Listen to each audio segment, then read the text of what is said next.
We hear the word situation a lot. However, in this video we will look at the business situation and how to investigate them. There are techniques utilized for gathering information about business areas and document the findings. First of all are the qualitative techniques. These are generally exploratory and deal with quality, which means they aim to understand what is needed.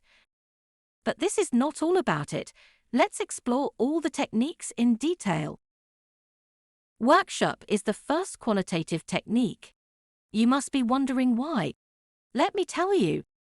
Workshops provide an environment for carrying out activities, such as compiling process models, understanding data requirements, eliciting CSF and KPI.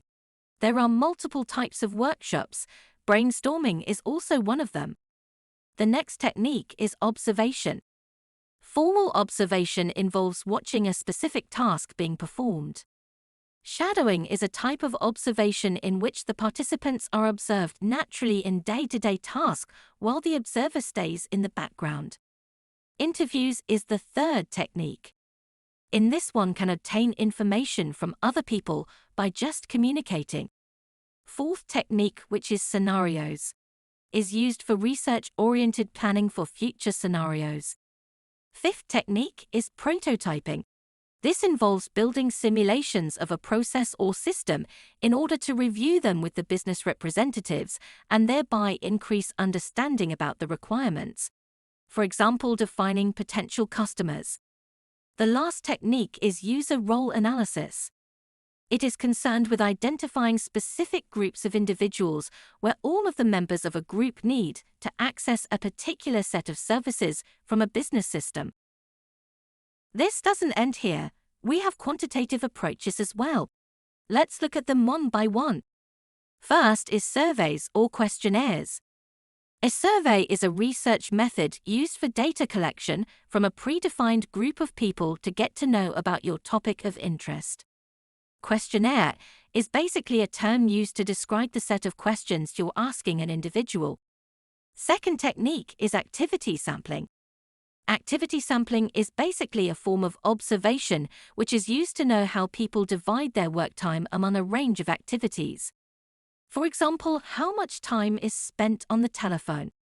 How much time spent on reconciling payments? The last technique is document analysis. Document analysis, as the name indicates, is all about analyzing the documents. This gives information about an organization, its process or system. It's time to move on to understanding the next step, which is recording a business situation. When an analyst starts working on a business, he or she needs to record each and every detail of the findings to understand the range of issues and the business needs. There are multiple techniques to do so, and one of them is rich picture technique. It provides an overview of an entire business situation. Rich picture can show the human characteristics of the business situation and can reflect areas such as the culture of the organization. Another concept is of mind mapping. Mind maps are useful for summarizing a lot of information in a visual form.